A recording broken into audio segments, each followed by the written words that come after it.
Hello everyone, welcome to my channel that is accounting by Priya. आज हम क्या करने जा रहे हैं, एक्सपेंडिचर मतलब खर्चा और कितने तरह के खर्चे होते हैं आज हम वो करने जा रहे हैं। खर्चे से आप कुछ समझ रहे हो, खर्चा आप कुछ भी बाहर लेने जाते हो उसके बदले पैसे देते हो, वो आपका क्या हो जाता है, खर्चा। ओके, तो चलिए आज हम पढ़ते हैं उसके बारे में, खर्चे के बारे में।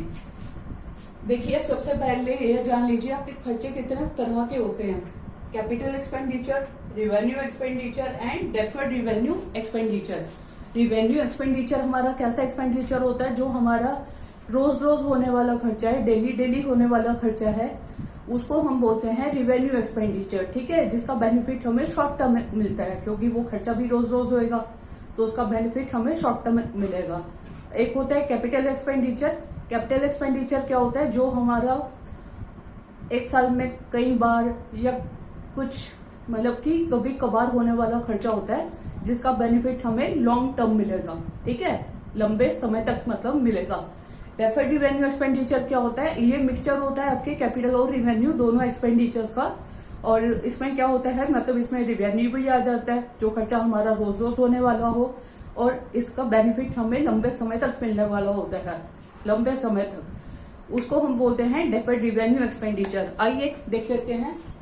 सबसे पहले हमने रिवेन्यू एक्सपेंडिचर पढ़ा, तो वो पढ़िए।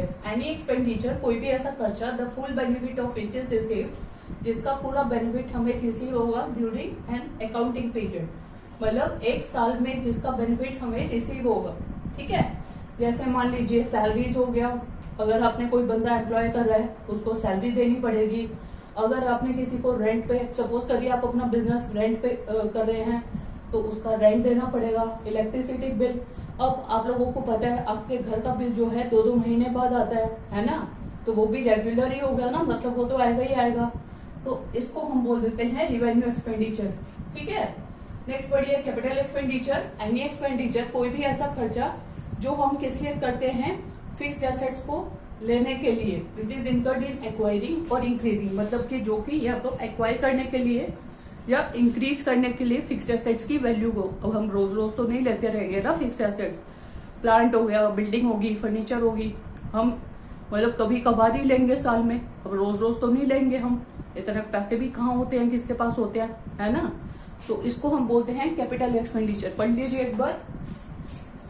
Any expenditure which is incurred in, मतलब कि जो हमारा लगेगा एक्वायरिंग और increasing the value of fixed assets, such as, जैसे कि amount spent on building, plant, furniture, machinery, इसको हम बोलते हैं कैपिटल एक्सपेंडिचर। ओके, नेक्स्ट आता है डेफर्ड रिवेन्यू एक्सपेंडिचर, जिसमें मैंने आपको बताया था, इसमें ये दोनों खर्चे जो हैं इंक्लूडेड होते हैं। ठीक है जी, जिसमें रिवेन्यू एक्सपेंडिचर खर्चा आपका रोज रोज होने वाला होगा और बेनिफिट आपको लंबे समय तक मिलेगा। देयर आर सर्टेन एक्सपेंडिचर, जो मैंने आपको बताया, यहाँ पे काफी खर्चे होते हैं, which are revenue in nature, जो कि रिवेन्यू होते हैं, मतलब रोज रोज होने वाले होते हैं, but the benefit of which is, पर जिसका बेनिफिट आपको, which is likely to be derived over a number of years, जिसका बेनिफिट आपको लंबे समय तक मिलेगा। ठीक है, इसको हम बोलते हैं डेफर्ड रिवेन्यू एक्सपेंडिचर। ओके, एक बार रिवाइज कर लीजिए। कैपिटल एक्सपेंडिचर क्या होता है, any expenditure which is incurred इन, कोई भी ऐसा खर्चा विच इज, जिसे इनकर्ड करा जाता है फिक्स्ड एसेट्स को लेने के लिए या उसकी वैल्यू को इंक्रीज करने के लिए, जैसे अमाउंट हमने स्पेंड करा on building, plant and machinery, furniture, motor vehicles etcetera. ठीक है, तो इसको हम बोलेंगे कैपिटल एक्सपेंडिचर। पढ़ लीजिए। Any expenditure which is incurred in acquiring और increasing the value of fixed assets such as amount spent on building, plant and furniture is known as capital expenditure.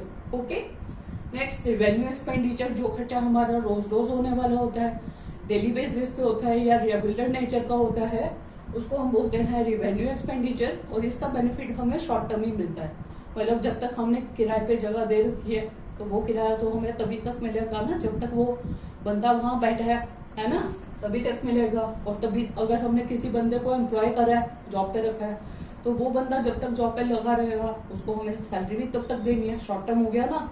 Electricity bill, अब हम जैसे suppose कर लीजिए जिस भी फर्म में काम करते हैं तो हमारा उसका बिल आता है, जैसे आप लोगों का घर का बिल भी आता है, 2-2 महीने बाद आता है। ठीक है, तो वो जब तक काम करेंगे तब तक ही हमें देना पड़ेगा ना, तो उसको हम बोलते हैं revenue expenditure. Okay, deferred revenue expenditure जिसमें हमारा दोनों की बात आ जाती है, जिसमें रिवेन्यू की भी बात हो जाती है और हमारे कैपिटल की भी बात हो जाती है।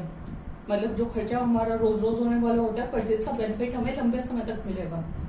There are certain expenditure which is revenue in nature but the benefit of which is, पर जिसका benefit likely to be derived over a number of years, इसको हम बोलते हैं डेफर्ड रिवेन्यू एक्सपेंडिचर। प्लीज आप लोग इसका स्क्रीनशॉट ले लीजिए।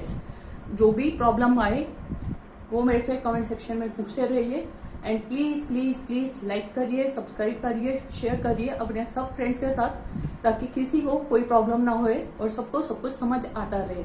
ओके।